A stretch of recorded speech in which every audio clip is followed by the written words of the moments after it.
Apocalipse, capítulo 3, versículo 14 em diante. Glória a Deus. Quando a irmã me passou o tema dessa noite, eu falei, nossa, pai, realmente esse tema é muito necessário nos dias em que estamos vivendo. Só que quando eu fui orar, o Senhor me levou a essa passagem da palavra. Em Apocalipse, capítulo 3, versículo 14, vai dizer assim: E ao anjo da igreja que está em Laodiceia, escreve isto. Isto diz o Amém, a testemunha fiel e verdadeira, o princípio da criação de Deus. Eu sei as tuas obras, que nem és frio nem quente. Oxalá foras frio ou quente, assim porque és morno, e não és frio nem quente, vomitar-te-ei da minha boca. Como dizes, rico sou, e estou enriquecido, e de nada tenho falta, e não sabes que és um desgraçado, e miserável, e pobre, cego e nu. Aconselho-te que de mim compres ouro provado no fogo, para que te enriqueças, e vestidos brancos, para que te vistas, e não apareça a vergonha da tua nudez, e que unjas os teus olhos com o colírio, para que vejas. Eu repreendo e castigo a todos quantos amo. Sê, pois, zeloso e arrepende-te. Eis que estou à porta e bato. Se alguém ouvir a minha voz e abrir a porta, entrarei em sua casa, e com ele cearei, e ele comigo. Ao que vencer, lhe concederei que se assente comigo no meu trono, assim como eu venci e me assentei com meu Pai no seu trono. Quem tem ouvidos, ouça o que o Espírito diz às igrejas. Senhor Deus e Pai, em nome de Jesus Cristo, Senhor, a tua presença já se fez notória nesta noite, mas em nome de Jesus, mais uma vez nos colocamos aqui em tua presença, pedindo, Senhor, que se manifeste através da tua palavra. Senhor, eu não vim falar de mim mesma, porque as minhas palavras não curam, as minhas palavras não transformam, mas a tua palavra é que nos traz vida eterna, a tua palavra é que nos sara, nos liberta, Senhor. Em nome de Jesus, eu vim aqui em nome do Senhor dos Exércitos, e eu lhe peço, Pai, que conceda-me toda a ousadia para falar da tua palavra, e que me use enquanto estiver me usando, as tuas mãos estejam estendidas para curar, para libertar, para sarar e transformar, Senhor. Fala conosco. Nós repreendemos nesta noite, Senhor, toda a investida maligna e todo empecilho, Senhor, que o inimigo colocou. Nós declaramos que bate em retirada agora em nome de Jesus. O Senhor tem liberdade para trabalhar, Senhor, em nossos corações e nessa igreja. Fala conosco, Senhor. É o que nós te pedimos. Em nome do Pai, em nome do Filho, em nome do Espírito Santo. Em nome de Jesus. Amém. Podeis assentar, irmãos. Oh, Rei eterno, soberano. A passagem que nós acabamos de ler, Apocalipse, capítulo 3, versículo 14 em diante, vai nos falar a respeito da igreja que se encontra em Laodiceia. E essa cidade era uma cidade autossuficiente. Era uma cidade rica, que possuía grandes indústrias de tecidos e também de colírios. Era um centro bancário muito importante. Só que nessa passagem da palavra do Senhor, ele vem nos chamar a atenção que mesmo ela sendo e tendo tudo isso, ela ainda assim continuava pobre e precisava de um despertamento, precisava acordar para o que de fato estava vivendo. Mesmo ela tendo essas indústrias importantes e prósperas, ela ainda estava cega e não conseguia de fato ver o que realmente estava acontecendo. Agora Jesus vem aqui chamando a atenção da igreja de que eles estão olhando demais para o exterior, de que eles estão achando que está tudo bem, que está tudo certo, que não precisam de mais nada e mais de ninguém. Só que Jesus vem dizer a eles: vocês não são, na verdade não é nada disso que vocês estão pensando, vocês estão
E nesse caso, ele vem dando um testemunho acusatório, contradizendo a soberba da igreja, contradizendo tudo aquilo que a igreja estava vivendo, dizendo que era rica, bem de vida e que não precisava de nada. Ele vem dando um testemunho acusatório, e aí não é um testemunho qualquer, mas é um testemunho de uma pessoa confiável, de uma pessoa que tudo conhece, que tudo sabe. É o testemunho do Deus vivo e verdadeiro. É o testemunho de Jesus acusando as ações daquela igreja. Porque ele diz que não há mentira nele. Ele é a própria verdade. Aleluia. O Senhor é Deus. E aí ele diz ainda que quem está falando com ele é o princípio da criação. É ele quem iniciou a criação. Ele estava lá antes mesmo de nós existirmos. Ele era o Verbo. No princípio era o Verbo. E o Verbo estava com Deus. E o Verbo era Deus. O Verbo que se encarnou. Quem está falando com a igreja é o Alfa, é o Ômega, é o princípio, é o fim. E nele está a eternidade. Ele não é limitado no tempo. A eternidade é que está dentro dele. E aqui ele chama a atenção para o governo soberano de Cristo. A igreja que achava que era alguma coisa, que estava tudo bem, agora é confrontada com aquele que diz: antes de você existir, eu já existia. E eu é que fiz você existir. Aleluia, Jesus. Ele traz um confronto à igreja para a realidade que ela não estava vendo mais, que ela não estava enxergando mais. E aí ele apresenta essa acusação. E no versículo 15 e 16 ele vai dizer: eu sei as tuas obras, que nem és frio e nem quente. Tomara que fosses frio ou quente. Ele diz aqui que ele conhece o que você tem feito. Só o Senhor é Deus. Ele sabe tudo o que está acontecendo com você. Ele conhece o seu deitar, o seu levantar, o que você vai pensar antes mesmo de pensar. Ele sabe o que acontece no oculto, no escondido. Ele conhece as tuas obras. Ele sabe delas. Ele sabe o que há por trás das suas vestes, o que há por trás das suas ações, qual a verdadeira intenção do seu coração. Ele sabe, ele conhece. De Deus, irmãos, nada fica em oculto e escondido. Nada. Ele sabe, ele vê, ele ouve. E por mais que nós tentamos esconder do pastor, por mais que nós tentamos esconder da liderança, dos nossos pais, de Deus nada se esconde. Ele sabe tudo que estamos fazendo. Ele não é cego, ele vê. Ele sabe, ele ouve. Então não adianta nós tentarmos esconder algo de Deus. Ele sabe. Ele conhece. Esse pecado que você tenta esconder não está escondido de Deus. Ele está vendo. Ele está vendo. E há uma frase muito popular que dizem: só quem pode me julgar é Deus. Isso não te assusta? Isso não te assusta? O fato de que o Deus vivo e verdadeiro e que é justo pode te julgar deveria assustar você. Deveria assustar você se ele colocasse a palavra em sua frente e te julgasse através dela. Porque se não fosse Jesus e a graça e o favor imerecido, nós seríamos eternamente condenados. Essa frase deveria te assustar. Porque ele é o soberano, ele é o juiz, o Senhor dos exércitos, e nada fica oculto aos olhos do Senhor. Aleluia. Santo, santo, santo. Ele diz que você é morno. E é interessante que a cidade de Laodiceia, ela tem um rio, ela possui um rio. Só que esse rio não tinha água potável. Não tinha como beber dessa água. Então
assistir o culto, louvar por louvar, e perde o significado do que verdadeiramente é cultuar a Deus, adorar a Deus, adorá-lo em espírito e em verdade. É uma igreja que vive de aparências, que entrou em um pecado de tal forma que ela não consegue mais ver a verdade. Essa igreja está cega. Ela foi contaminada pelo mundo e ela nem percebeu isso. Ela nem percebeu que o mundo está dentro da igreja, corroendo, corrompendo o evangelho genuíno e verdadeiro. Porque o inimigo não vai vir e apresentar a você da maneira que ele é. Senão você se assustaria e saberia que era ele e repreenderia, não cairia nessa. Mas ele vem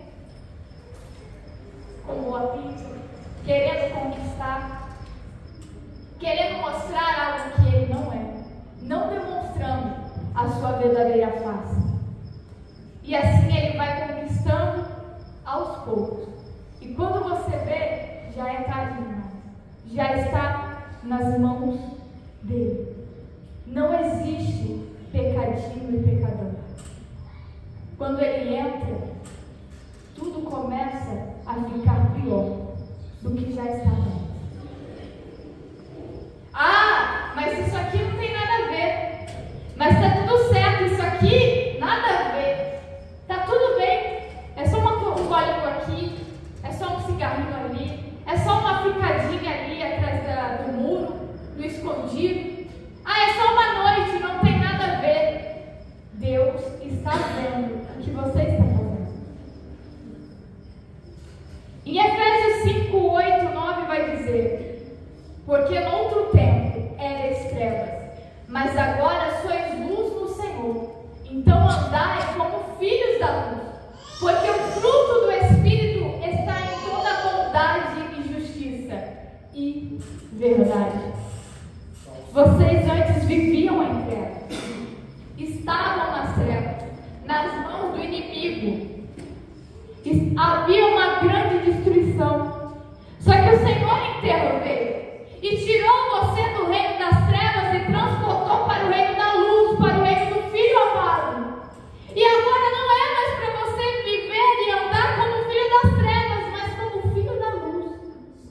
Sendo imitador de Deus, imitador de Jesus, exemplo vivo de Cristo nesta terra.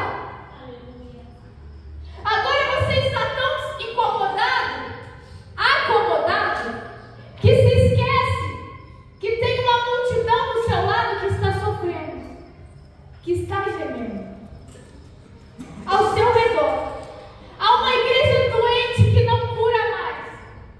Há uma igreja doente que não traz mais a palavra que liberta. Só que vem nos dizer: aquele que sabe fazer o bem e não o faz também comete o pecado. Nós ficamos tão acomodados no nosso mundinho, com as nossas coisas, com a nossa família, que nós se esquecemos de se importar com a dor do outro. Nós não nos atentamos que há alguém do nosso lado passando fome. Nós não nos atentamos que há alguém do nosso lado que está por um fio de tirar a própria vida.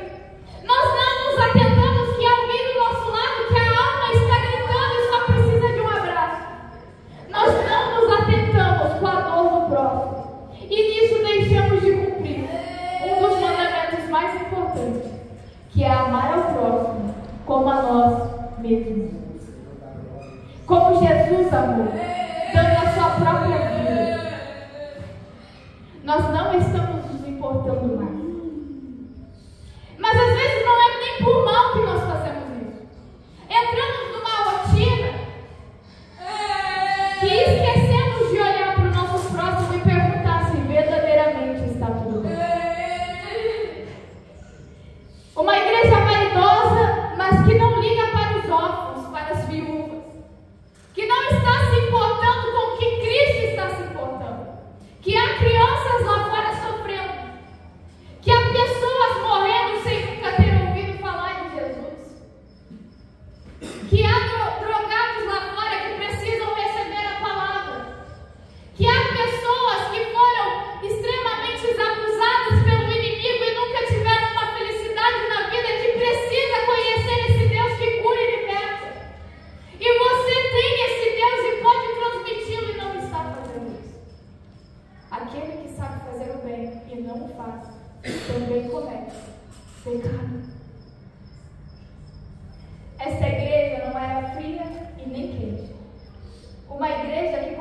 dizendo que é igreja, mas que nos bastidores não vivia mais como Cristo vive. Que deixou a prostituição entrar, a impureza, a avareza. E em Efésios 5 vai dizer que nem sequer devem ser mencionadas essas coisas entre os santos, porque não convém. O que o mundo está fazendo lá fora, os pecados, a prostituição, essas novidades que dizem por aí, não convém aos santos. Até mencioná-las não convém. E aí Jesus diz: vomitar-te-ei. É uma inutilidade espiritual da igreja que causa náuseas para Cristo. Você já parou para pensar se os seus atos, se as suas ações estão causando náuseas ao Senhor? Estão causando náuseas a Jesus? Isso não é uma palavra para adultos. Nós estamos num culto de jovens. Serve para adultos, serve para jovens. E principalmente para os jovens. Porque não existe idade para nós servirmos a Jesus. Não existe idade para dizermos sim ao chamado. Ele não limita isso. É para todos nós. Você não vai entrar no céu por conta do seu pai ou da sua mãe, do seu avô. Você só vai entrar no céu se você conhecer o Deus que serve e servi-lo de verdade. No versículo 17 e 18 vai dizer: vocês dizem que são ricos, que estão enriquecidos e que de nada têm falta, mas não sabes que és um desgraçado e miserável, pobre, cego e nu. Aí Jesus aconselha-te de mim, compres ouro provado no fogo, para que te enriqueças, e vestes brancas, para que te vistas, e não apareça a vergonha da tua nudez, e que unja os seus olhos com colírio para que vejas. Já não tem mais a graça em si. Perdeu a graça de Deus. Uma igreja com riquezas financeiras, com fortes indústrias, mas que está espiritualmente fraca, cega, nu, pobre. E obviamente não tem recursos algum que possa comprar de Jesus o ouro, que possa comprar de Jesus aquilo que Ele oferece. As vestes, o colírio. O dinheiro não pode comprar tudo nessa terra. A graça é de graça. Mas nem por isso não teve o preço que foi pago por Jesus. E foi um preço muito caro para que nós hoje pudéssemos receber e não precisássemos pagar esse preço. Aí a Bíblia claramente nos diz, em Lucas 12: vendei o que tendes e dai esmolas, e fazei para vós bolsas que não envelheçam, tesouro nos céus que nunca acabem, aonde não chega ladrão e a traça não rói, porque onde estiver o vosso tesouro, ali estará também o vosso coração. Eles estão preocupados demais com o que consumir aqui na terra, com o que construir aqui na terra, com o que conquistar aqui na terra, e se esquecem do espiritual, se esquecem de cuidar da alma, do espírito, só querem saber de satisfazer a carne, só que se esquece que a carne volta para o pó e a sua alma vai para um lugar que vai depender da forma que você vive aqui nessa terra. O lugar para que a sua alma irá depende de como você viverá aqui e agora. A carne que você quer alimentar os desejos volta para o pó. Mas e a sua alma? Para onde ela irá? E a sua alma? Para onde ela irá?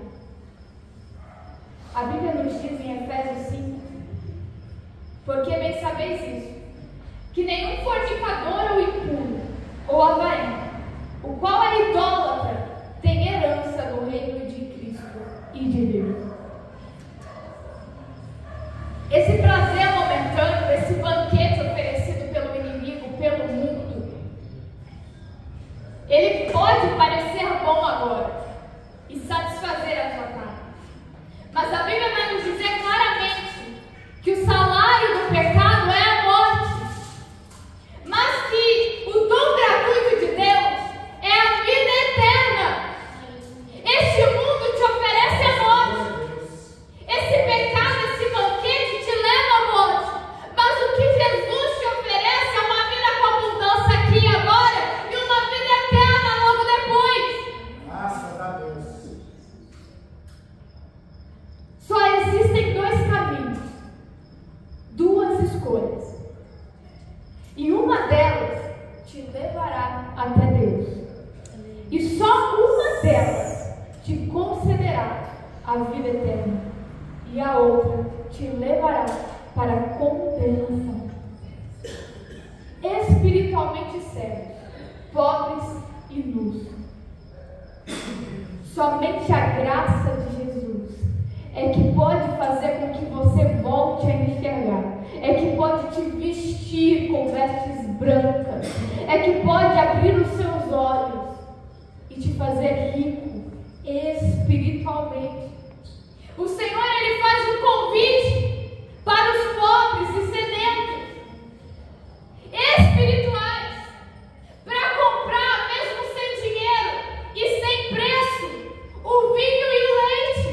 Isaías 55 vai dizer: ó vós todos os que tendes sede, seja rico, seja pobre, seja o que for, vinde às águas, e vós que não tendes dinheiro, vinde comprai o que comer. Sim, vinde comprar vinho e leite. Por que gastais o dinheiro naquilo que não é pão, e o produto do vosso trabalho naquilo que não pode satisfazer? Ouviu-me atentamente e comei o que é bom, e a vossa alma se deleite com a gordura. Inclinai os vossos ouvidos e vinde-me, ouvi, e a vossa alma viverá. Este mundo só tem a te oferecer a morte se você não vivê-lo conforme a palavra do Senhor. Se você não estiver alinhado com a palavra do Senhor, você não entende que aqui é só uma passagem e bem pequena comparado a uma eternidade toda que te aguarda. Mas o inimigo não quer que você enxergue isso. O inimigo não quer que você dê importância a isso. Ele quer que você esqueça da eternidade e pense só no agora. Só que Jesus te aconselha hoje: compra dele, receba dele, pega dele, Aleluia. porque é de Glória a graça. Deus. Obrigado, Jesus. Mesmo com todo o dinheiro, não há como comprar o que Jesus tem a te oferecer. Bom, Senhor. Há uma eternidade nos esperando. E Jesus, Ele é tão magnífico e Deus tão maravilhoso e poderoso que Ele convida todos para recebê-la. É um convite para todos, não é algo restrito. Mas o convite está estendido a todos, para todos receberem. Ele não está aqui falando de dinheiro. Ele está falando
Moisés já havia libertado os judeus, os hebreus, de uma forma física. E Deus deu a eles uma terra prometida. Deu a eles riqueza, prosperidade.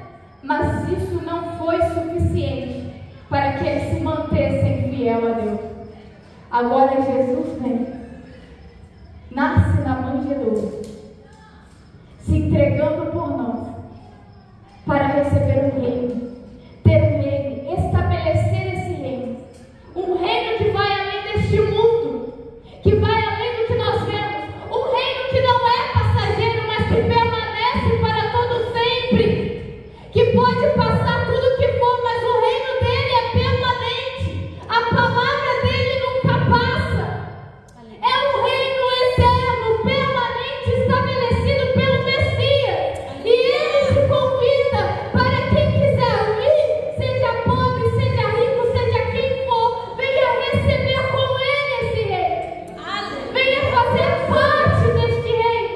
Ele te convida para reinar com ele, para estar com ele. Agora você pode vir da forma que está, cheio de pecados, cheio de erros. Você vem, mas não vai permanecer como está. Agora é a transformação, a libertação. É uma nova criatura, onde já não vive você, mas Cristo Jesus vive em ti. No versículo 19, vamos caminhar para encerrar. Ele está falando aqui de arrependimento. Ele diz que ele repreende quem ele ama, ele castiga quem ele ama. E ele está falando com você porque ele ama você. Ele não quer te afastar dele. Ele não quer trazer aqui uma correção que nunca mais te traga para casa dele. Mas ele está falando com você porque ele quer ter um concerto, uma comunhão contigo. Ele quer te convidar para este reino. E você só pode entrar neste reino se tiver esse arrependimento, se tiver esse conserto. É por isso que ele vem falar com você nesta noite, que da forma que está não pode prevalecer, mas que você precisa mudar, se arrepender, se entregar a ele, que ele vai te dar força para sair da onde está. Aleluia. E vai te ajudar a se tornar essa nova criatura. Nascer de novo. É para você despertar essa noite, porque só há um caminho. Só há um caminho que te leva a Deus. E este caminho é Jesus Cristo. E para finalizar, no versículo 20, ele diz: eis que estou à porta e bato. Se alguém ouvir a minha voz e abrir a porta, entrarei em sua casa, e com ele cearei, e ele comigo. Deus, ele deu o primeiro passo em sua direção quando ele te criou. E ele continuou caminhando em sua direção quando, mesmo você rejeitando ele, humilhando ele, açoitando ele, desprezando ele enviou Jesus que morreu por você. E agora ele diz que ainda assim ele está à porta batendo e chamando. Ele ainda assim está ali batendo na sua porta, para que você venha ouvir a voz dele e venha abrir essa porta.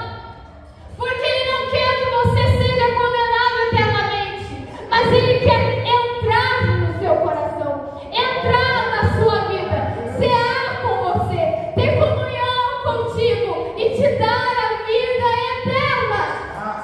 É o convite do Senhor a vocês.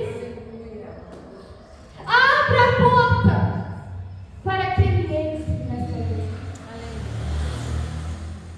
Não seja como essa igreja que colocou Jesus para fora. Ele entrou, mas essa igreja, por ser morna, expulsou ele. Mas essa noite ele está batendo na porta do seu coração. Ele está batendo na sua porta para que você abra e ele entre e seja com você e você com ele. Jesus não quer te rejeitar. Ele quer ter um relacionamento íntimo com você. Ele não quer te desprezar. Ele quer cear contigo. Ele quer ter comunhão contigo. O Senhor, Ele quer estabelecer esse concerto com você. Te dar a salvação e a restauração. E Ele diz no versículo 21, ao que vencer, lhe concederei que se assente comigo no meu trono. Assim como eu venci e me assentei com meu Pai no seu trono. É o que Ele quer dar a você. Aquele que permanecer fiel até o final. Que não se desviar do caminho verdadeiro, mas que for fiel a Ele. Ele quer que você entre nesse reino. Reine com Ele. Permaneça com Ele. E esta é a palavra que o Senhor trouxe aos nossos corações essa noite. Para nós nos despertarmos. Acordarmos.